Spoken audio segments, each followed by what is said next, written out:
എല്ലാവർക്കും നീൻസ് exam points എന്ന YouTube ചാനലിലേക്ക് സ്വാഗതം. ഈ ചാനൽ ഇതുവരെ സബ്സ്ക്രൈബ് ചെയ്യാത്തവർ സബ്സ്ക്രൈബ് ചെയ്യുക. അതുപോലെ നിങ്ങൾക്ക് ഈ വീഡിയോസ് ഉപകാരപ്രദമായി തോന്നുകയാണെങ്കിൽ നിങ്ങളുടെ ഫ്രണ്ട്സിന് ഷെയർ ചെയ്യുക, ലൈക്ക് ചെയ്യുക, നിങ്ങളുടെ വിലയേറിയ നിർദ്ദേശങ്ങൾ കമൻസ് ആയിട്ട് രേഖപ്പെടുത്തുക. അപ്പോൾ നമുക്ക് ടോപ്പിക്കിലോട്ട് പോകാം. നമ്മൾ ഇന്ന് ഡിസ്കസ് ചെയ്യാൻ പോകുന്ന ടോപ്പിക് എന്ന് പറയുന്നത് വൈറ്റമിൻസും അവയുടെ അപര്യാപ്ത രോഗങ്ങളുമാണ്. വൈറ്റമിൻസ് അഥവാ ജീവകങ്ങൾ. അപ്പോൾ നമുക്ക് ടോപ്പിക്കിലോട്ട് പോകാം. ജീവകശാസ്ത്രം. ജീവകോശങ്ങളുടെ ശരിയായ പ്രവർത്തനങ്ങൾക്ക് ആവശ്യം വേണ്ട പ്രകൃതിദത്ത രാസഘടകങ്ങളാണ് വൈറ്റമിൻ എന്നറിയപ്പെടുന്ന ജീവകങ്ങൾ. അപ്പോൾ എന്താണ് ജീവകങ്ങൾ? ജീവകോശങ്ങളുടെ ശരിയായ പ്രവർത്തനങ്ങൾക്ക് ആവശ്യം വേണ്ട പ്രകൃതിദത്ത രാസഘടകങ്ങളാണ് വൈറ്റമിൻ എന്ന് അറിയപ്പെടുന്നത്.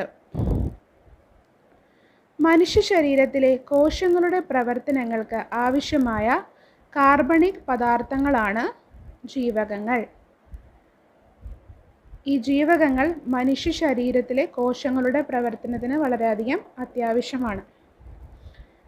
മനുഷ്യ ശരീരത്തിൻ്റെ പ്രവർത്തനങ്ങൾക്ക് അനിവാര്യമായിട്ടുള്ള 13 ജീവകങ്ങളാണ് ഉള്ളത്.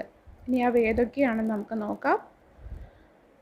കാസിമർ ഫംഗാണ് ജീവകങ്ങൾക്ക് വൈറ്റമിൻ എന്ന പേര് നൽകിയത്. ആരാണ് ജീവകങ്ങൾക്ക് വൈറ്റമിൻ എന്ന പേര് നൽകിയത്? Casimir ഫംഗ്. A, C, D, E, K എന്നീ പേരുകളിലുള്ള 5 ജീവകങ്ങളും ബി കോംപ്ലക്സിലെ 8 ജീവകങ്ങളും ചേർന്നതാണ് ഈ അനിവാര്യ ജീവകങ്ങൾ. അപ്പോൾ ഏതൊക്കെയാണ് ജീവകങ്ങൾ? A, C, D, E, K എന്നീ 5 ജീവകങ്ങളും ബി കോംപ്ലക്സിലെ 8 ജീവകങ്ങളും ചേർന്നത്. മനുഷ്യകോശങ്ങൾക്ക് സ്വയം ഉൽപ്പാദിക്കാൻ കഴിയാത്ത ഒന്നാണ് ജീവകങ്ങൾ. ഈ മനുഷ്യകോശങ്ങൾക്ക് ജീവകങ്ങൾ സ്വയമായിട്ട് ഉൽപ്പാദിപ്പിക്കാൻ സാധിക്കില്ല. എന്നാൽ അവയുടെ പ്രവർത്തനങ്ങൾക്ക് വളരെയധികം ജീവകങ്ങൾ അത്യാവശ്യവുമാണ്. കോ എൻസൈം എന്നറിയപ്പെടുന്ന ആഹാര ഘടകമാണ് ജീവകം. അപ്പോൾ കോ എൻസൈം എന്നുകൂടി അറിയപ്പെടുന്നത് ജീവകം തന്നെയാണ്. ഭക്ഷണത്തിലൂടെയാണ് പ്രധാനമായും ജീവകങ്ങൾ ശരീരത്തിൽ പ്രവേശിക്കുന്നത്. അപ്പോൾ ആ പോയിൻ്റ് ഒന്നും കൂടി ഞാൻ റിപ്പീറ്റ് ചെയ്യുകയാണ്. ഭക്ഷണത്തിലൂടെയാണ് പ്രധാനമായും ജീവകങ്ങൾ ശരീരത്തിൽ പ്രവേശിക്കുന്നത്. ജീവകങ്ങൾ ഊർജം നൽകുന്നില്ല. ജീവകങ്ങളിലൂടെ നമുക്ക് ഊർജം ലഭിക്കുന്നില്ല. ജീവകങ്ങളുടെ അഭാവം മൂലമുണ്ടാകുന്ന രോഗങ്ങളാണ് അപര്യാപ്തത രോഗങ്ങൾ. ഈ ഓരോ ജീവകങ്ങൾക്കും അവയുടെ കുറവ് മൂലം പലതരത്തിലുള്ള അപര്യാപ്ത രോഗങ്ങൾ ഉണ്ടാകുന്നുണ്ട്. അത് നമ്മൾ ഡീറ്റെയിൽ ആയിട്ട് പിന്നെ പഠിക്കും. ജീവകങ്ങളെ പ്രധാനമായിട്ട് നമുക്ക് 2 ആയിട്ട് തിരിക്കാൻ സാധിക്കും. ജലത്തിൽ ലയിക്കുന്നവയെന്നും കൊഴുപ്പിൽ ലയിക്കുന്നവയെന്നും 2 ആയിട്ട് നമുക്ക് ജീവകങ്ങളെ തരംതിരിക്കാം.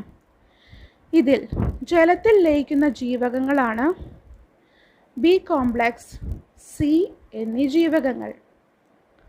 അപ്പോൾ ജലത്തിൽ ലയിക്കുന്ന ജീവകങ്ങൾ ബി കോംപ്ലക്സും സിയുമാണ്. കൊഴുപ്പിൽ ലയിക്കുന്ന ജീവകങ്ങൾ എ, ഡി, ഇ, കെ. കൊഴുപ്പിൽ ലയിക്കുന്ന ജീവകങ്ങൾ എ, ഡി, ഇ, കെ. അത് നോട്ട് ചെയ്ത് പഠിക്കുക, ഇമ്പോർട്ടൻ്റ് ആണ്. ജലത്തിൽ ലയിക്കുന്ന ജീവകങ്ങൾ ശരീരത്തിൽ സംഭരിച്ചു വയ്ക്കുന്നില്ല. അതേപോലെ ജലത്തിൽ ലയിക്കുന്ന ജീവകങ്ങളായിട്ടുള്ള ഈ ബി കോംപ്ലക്സ്, ഡി എന്നീ ജീവകങ്ങൾ ശരീരം സംഭരിച്ചു വയ്ക്കുന്നില്ല. പേശികളിലേക്കും കോശഭാഗങ്ങളിലേക്കും ജീവകങ്ങൾ ആഗിരണം ചെയ്യപ്പെടുന്നില്ല. കൊഴുപ്പിൽ ലയിക്കുന്ന ജീവകങ്ങളായിട്ടുള്ള എ, ഡി, ഇ, കെ എന്നീ ജീവകങ്ങൾ ആഡിപ്പോസ് കലകളിലും കരളിലുമായിട്ട് ശരീരം സംഭരിച്ചു വയ്ക്കുന്നു. എന്നാൽ ജലത്തിൽ ലയിക്കുന്ന ജീവകങ്ങൾ എവിടെയും സംഭരിച്ചു വയ്ക്കുന്നില്ല. ഇനി നമ്മൾ നോക്കാൻ പോകുന്നത് വൈറ്റമിൻസ്, അവയുടെ രാസനാമങ്ങളും അവ എളുപ്പത്തിൽ പഠിക്കാനുള്ള ഒരു ചെറിയ ടെക്നിക്കുമാണ്. അപ്പോൾ ഞാൻ ആദ്യം തന്നെ ഡിസ്കസ് ചെയ്യാൻ പോകുന്ന എ ആണ്. എയുടെ രാസനാമം റെറ്റിനോൾ എന്നാണ്. അതിൽ നിന്ന് ഫസ്റ്റ് റേ നമ്മൾ എടുക്കുന്നു. B1 അറിയപ്പെടുന്നത് തയാമിൻ എന്നാണ്. അതിൽ നിന്നും താ എടുക്കുന്നു. B2 റൈബോഫ്ലാവിൻ ആണ്. റൈ എന്ന ഫസ്റ്റ് അക്ഷരം നമ്മൾ എടുക്കുന്നു. B3 നിയാസിൻ അഥവാ നിക്കോട്ടിനിക് ആസിഡ് എന്നാണ് അറിയപ്പെടുന്നത്. നീ. B5 പാൻറ്റോതെനിക് ആസിഡ് എന്നാണ് അറിയപ്പെടുന്നത്. പ. B6 pyridoxine. P. B7 biotin. ബ. B9 folic acid. ഫോ. B12 cyanocobalamin. സൈ. C ascorbic acid. ആ. D calciferol. ക. E tocopherol. ടോ. K phylloquinone. ഫി. അപ്പോൾ ഇങ്ങനെ നമ്മൾ ഫസ്റ്റത്തെ എല്ലാ അക്ഷരങ്ങളും സെപ്പറേറ്റ് എടുത്തിട്ടുണ്ട്. ഇനി ഇത് വെച്ചിട്ട് ഒരു ചെറിയ ടെക്നിക്കാണ്.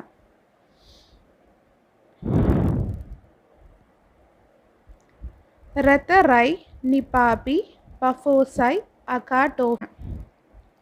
റേ എന്ന് പറയുമ്പോൾ വിറ്റാമിൻ എ ആണ്. അത് റെറ്റിനോൾ. പിന്നെ വരുന്നത് ബി കോംപ്ലക്സിലെ B1. അത് തയാമിൻ എന്നാണ് അറിയപ്പെടുന്നത്. ഇങ്ങനെ ഓരോ വൈറ്റമിൻസും നമുക്ക് അവയുടെ രാസനാമങ്ങൾ അടക്കം എഴുതാൻ സാധിക്കും ഈ ചെറിയൊരു ടെക്നിക്ക് വെച്ചിട്ട്. അപ്പോൾ നിങ്ങൾക്ക് ഇഷ്ടമുള്ള രീതിയിൽ പഠിക്കാം. ഇത് ഞാൻ സജസ്റ്റ് ചെയ്യുന്നൊരു മെത്തേഡാണ്. ഇത് ഈസി ആയിട്ട് എനിക്ക് തോന്നി. ശരീരത്തിലെ ആവശ്യത്തിലധികമുള്ള ബി കോംപ്ലക്സ് സി ജീവകങ്ങൾ മൂത്രത്തിലൂടെ പുറന്തള്ളപ്പെടും. ശരീരത്തിൽ ബി കോംപ്ലക്സ് അഥവാ സി ജീവകങ്ങൾ സംഭരിക്കപ്പെടുന്നില്ല എന്ന് നമ്മൾ ഓൾറെഡി പഠിച്ചു കഴിഞ്ഞു. കാരണം അവ ജലത്തിൽ ലയിക്കുന്നവയാണ്. അവ സംഭരിച്ച് വയ്ക്കപ്പെടുന്നില്ല. അവ പുറന്തള്ളപ്പെടുന്നത് മൂത്രത്തിലൂടെയാണ്. ജീവകങ്ങൾക്ക് പ്രത്യേക രാസനാമങ്ങൾ നൽകിയത് international union of pure and applied കെമിസ്ട്രിയാണ്. ജീവകങ്ങൾക്ക് പ്രത്യേക രാസനാമങ്ങൾ നൽകിയത് international union of pure and applied കെമിസ്ട്രിയാണ്. ഇനി കൊഴുപ്പിൽ ലയിക്കുന്ന ജീവകങ്ങൾ. ജീവകം എ. ജീവകം എയുടെ രാസനാമം റെറ്റിനോൾ എന്നാണ്. 1913 എൽമർ മക്കൊല്ലം എന്ന ജൈവ രസതന്ത്രജ്ഞനാണ് വെണ്ണയിൽ നിന്ന് ഈ ജീവകം എ വേർതിരിച്ചെടുത്തത്.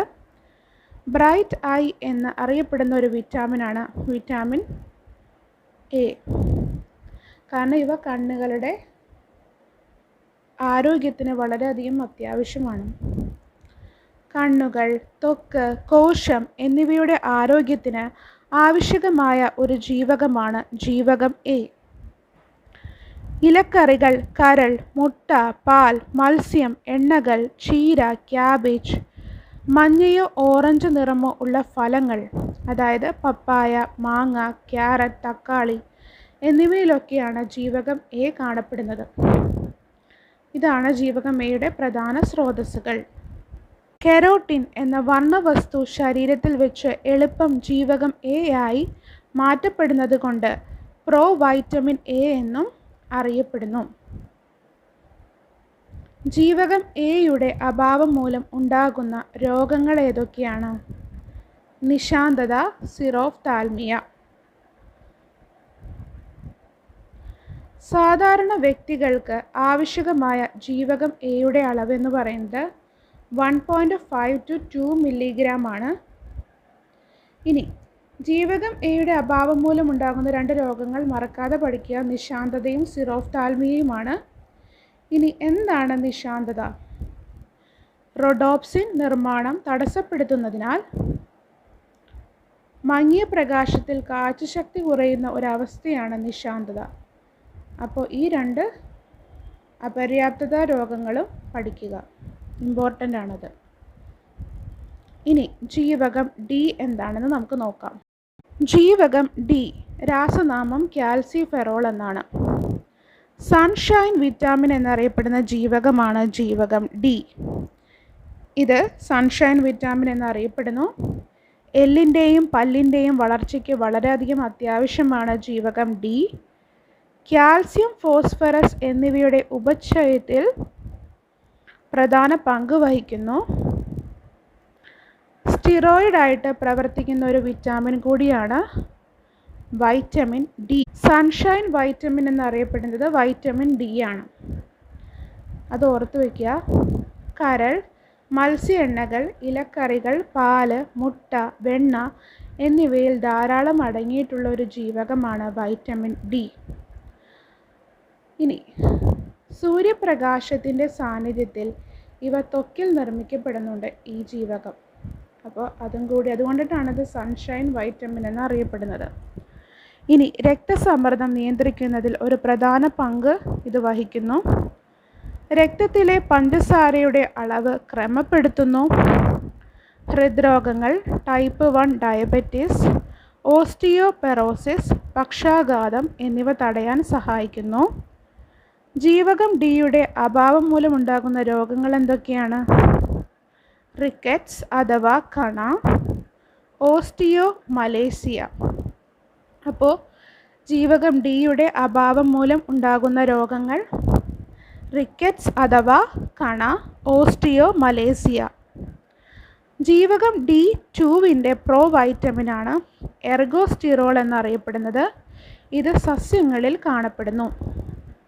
ഇനി ജീവകം D3 പ്രോ വൈറ്റമിനാണ് 7-ഡീഹൈഡ്രോകൊളസ്ട്രോൾ. ഇത് മൃഗങ്ങളിൽ കാണപ്പെടുന്നു. ഇനി നമുക്ക് ജീവകം കെ നോക്കാം. ജീവകം കെയുടെ രാസനാമം ഫിലോക്വിനോൺ എന്നാണ്.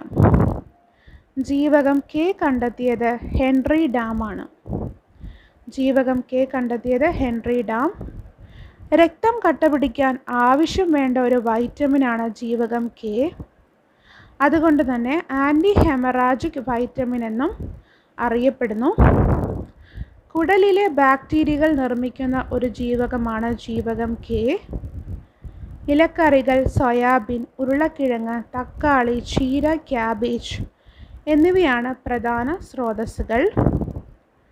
ഇവ കരളിൻ്റെ ആരോഗ്യത്തെ വളരെയധികം സഹായിക്കുന്നു. അപ്പോൾ കരളിൻ്റെ ആരോഗ്യത്തെ സഹായിക്കുന്ന ജീവകം കെ. രക്തം കട്ടപിടിക്കാൻ ആവശ്യം വേണ്ടത് ജീവകം കെ. ആൻറ്റി ഹെമറാജിക് വൈറ്റമിൻ എന്നറിയപ്പെടുന്ന ജീവകം കെ. ഇനി ഇവയുടെ അപര്യാപ്തത രോഗം, രക്തം കട്ടപിടിക്കുന്നതിന് തടസ്സം, അതാണ്. ഓക്കെ. അതുപോലെ തന്നെ കുടലിലെ ബാക്ടീരിയകൾ നിർമ്മിക്കുന്ന ജീവകവും കൂടിയാണ് വൈറ്റമിൻ കെ. അപ്പോൾ ഇത്രയുമാണ് നമ്മളിന്ന് ക്ലാസ്സിൽ ഉൾപ്പെടുത്തുന്നത്. അപ്പോൾ നമ്മൾ ഇനിയൊരു വീഡിയോ കൂടി ചെയ്യുന്നുണ്ട്. അത് പാർട്ട് 2 ആയിട്ട് ഇനി ബാക്കിയുള്ള വൈറ്റമിൻസിൻ്റെയും കൂടി ഒരു ക്ലാസ് നമ്മൾ ഇടുന്നതാണ്. അപ്പോൾ എല്ലാവരും കാണുക, സപ്പോർട്ട് ചെയ്യുക. അപ്പോൾ എല്ലാവർക്കും താങ്ക് യു. ഞാൻ PDF ഓൾറെഡി ഡിസ്ക്രിപ്ഷനിൽ ഇട്ടേക്കാം. എല്ലാവരും ഡൗൺലോഡ് ചെയ്ത് പഠിക്കുക.